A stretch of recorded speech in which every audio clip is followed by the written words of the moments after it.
The night was alive with energy at Arrowhead Stadium. The Kansas City Chiefs were facing the Detroit Lions under the blazing lights of Sunday Night Football. The crowd roared, 70,000 strong, their cheers vibrating through the cool October air.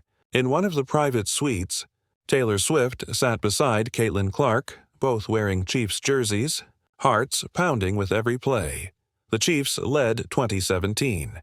Patrick Mahomes dropped back, scanning the field and found Travis Kelce cutting across the middle. The pass was perfect. Travis caught it cleanly at the 35-yard line and turned upfield. But then, in an instant that would replay in Taylor's mind forever, Detroit safety Brian Branch came in low, slamming into Travis's left knee. The sound that followed was unforgettable, the collective gasp of an entire stadium. Travis didn't pop back up.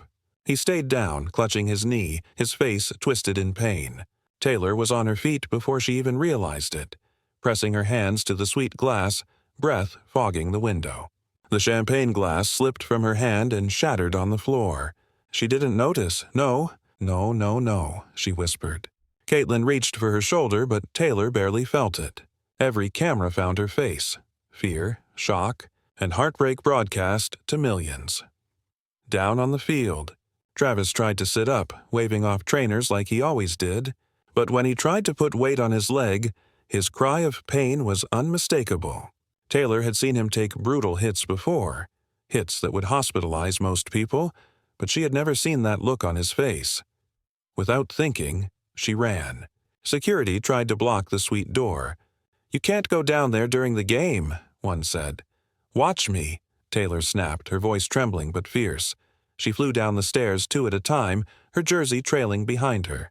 People in the concourse stopped, phones raised, recording as Taylor Swift, the world's biggest pop star, sprinted toward the field, tears in her eyes. By the time she reached the tunnel, they were loading Travis onto the cart. The stadium had gone deathly quiet. Patrick Mahomes stood nearby, worry etched across his face. When security moved to stop her, Patrick simply said, "Let her through." Taylor rushed to the cart. Travis's eyes found hers immediately, pale, full of pain and fear. "Hey," she whispered, gripping his hand. "I'm right here, Tay." His voice cracked. "I felt it pop. I heard it." "The trainers are going to take care of you," she said, tightening her grip until her knuckles went white. "I'm coming with you." "You can't," one of the medical staff began, but the look she gave him froze him mid-sentence. "Try to stop me," Taylor said coldly, and no one did. As the cart rolled toward the tunnel, she walked beside it, never letting go of Travis's hand. Cameras caught none of what she whispered. The promises, the pleas, the quiet, trembling words only he could hear. "I've got you. I'm not leaving." The ambulance siren cut through the night as it sped toward the hospital. Inside, Taylor sat beside the stretcher, gripping Travis's hand while paramedics worked around them. Someone suggested she might be more comfortable following in a car, but before they could finish, Travis's voice, hoarse and sharp with pain, stopped them. "She stays." The paramedics exchanged glances, then said nothing more. For a long time, the only sounds were the hum of the engine and the steady rhythm of medical monitors. Travis stared at the ceiling, his voice barely a whisper. "It's bad, isn't it?" Taylor hesitated. "I don't know, but whatever it is, we'll handle it." When his eyes met hers, she saw something she'd never seen before. Fear. The man who had faced down 300-pound linemen without blinking was terrified.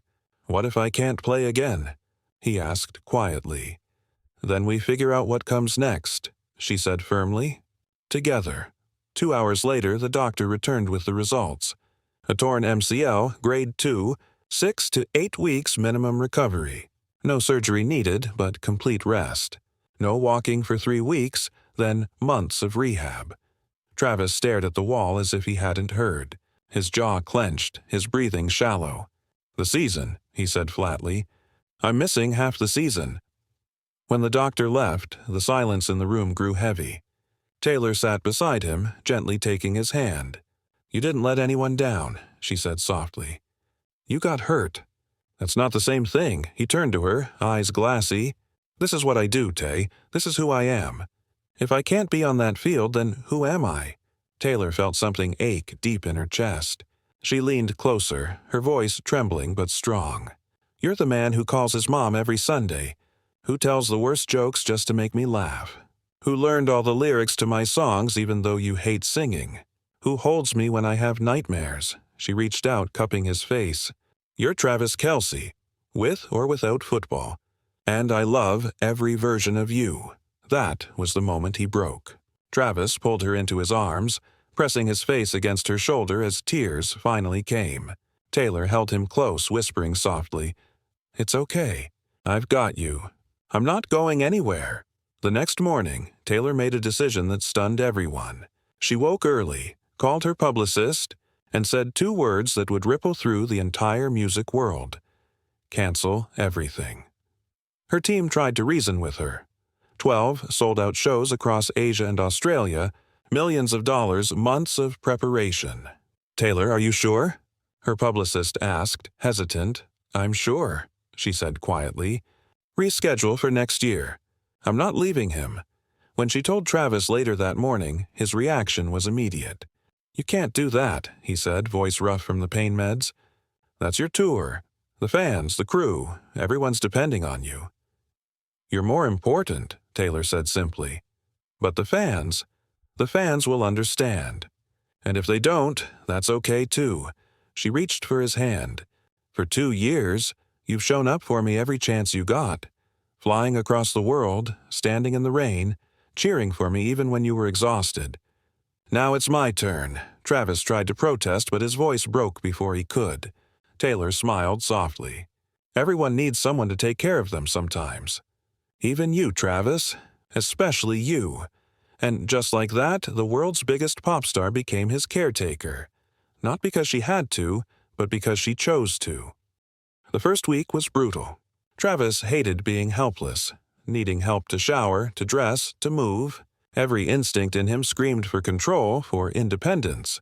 But his knee brace, the pain, and the strict orders for total rest left him trapped. Taylor handled everything without a hint of complaint. She helped him into the shower, carefully keeping the brace dry. She brought him his pain medication right on schedule.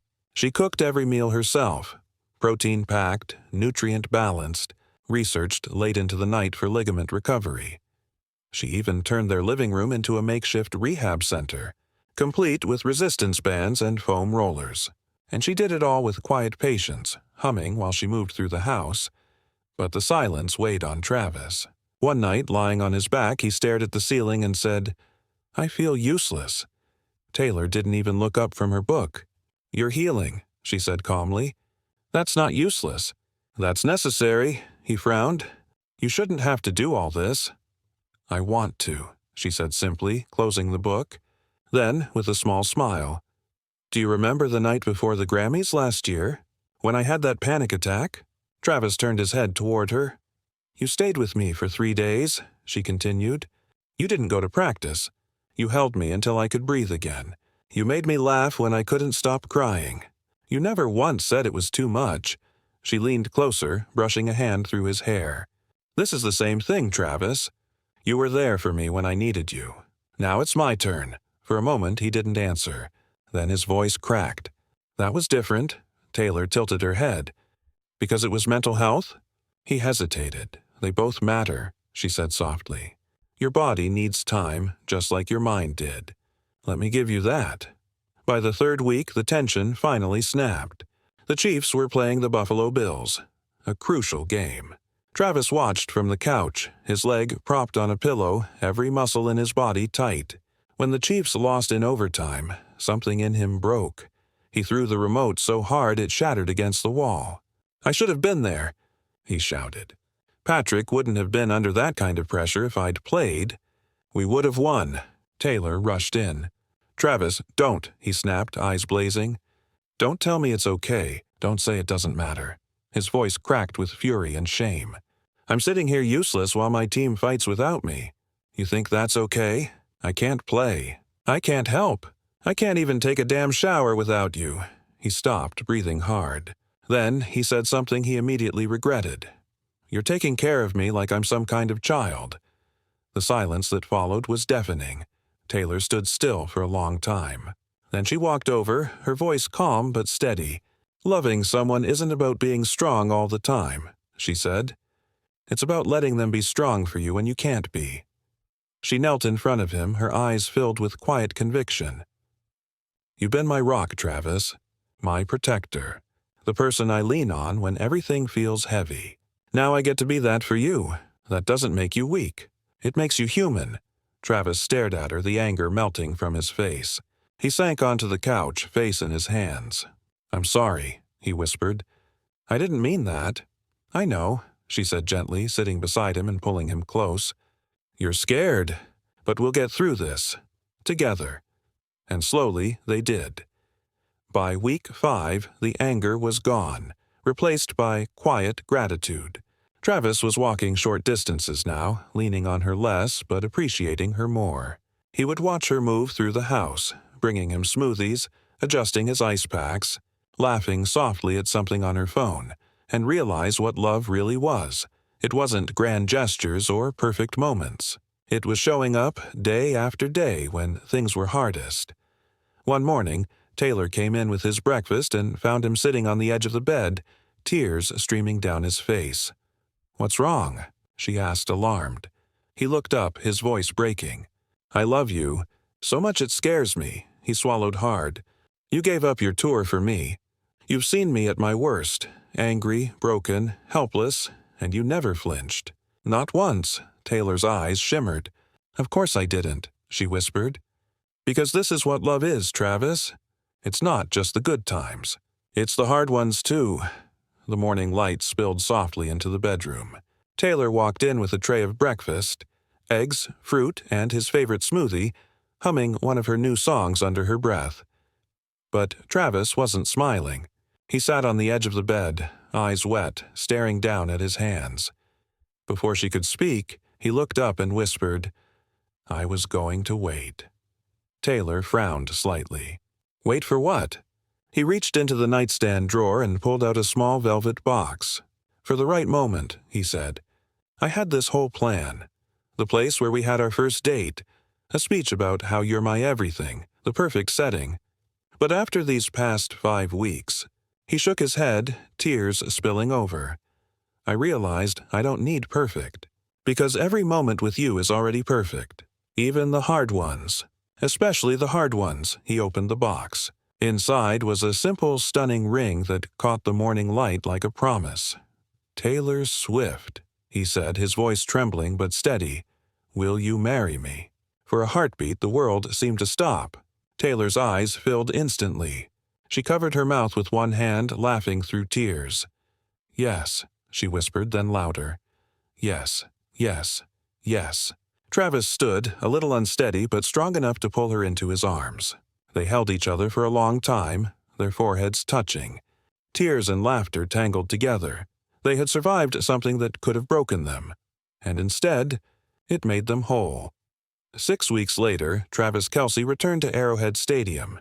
His knee was healed, his mind clear, his heart stronger than ever.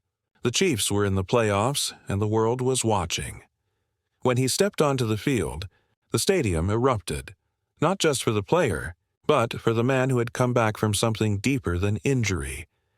He played the best game of his season, 8 catches, 127 yards, 2 touchdowns. The final one, a game-winning catch with 15 seconds left, sent the crowd into chaos. Reporters surrounded him afterward, shoving microphones in his face. "What made the difference tonight, Travis?" one asked.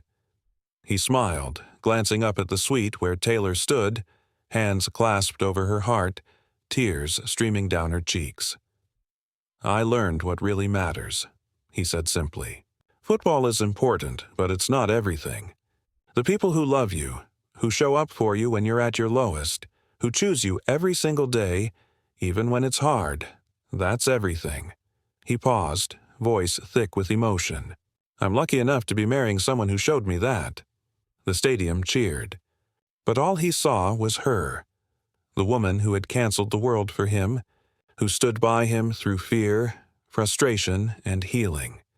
That night, as the celebration faded and they walked hand in hand through the tunnel, Taylor looked around at the familiar chaos, the laughter, the teammates, the echoes of victory, and felt something deeper than happiness. She thought about the last 6 weeks, the sleepless nights, the tears, the quiet moments of care, and realized something simple, something profound. Love doesn't make you weak. It makes you brave enough to be vulnerable. And sometimes, that's the strongest thing you can be. As they drove home to the warm glow of the Kelce family house, where Jason, Kylie, and the girls were waiting, Taylor finally understood.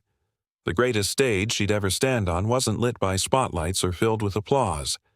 It was right here, in this messy, beautiful, ordinary love, the kind that heals, that forgives, that stays.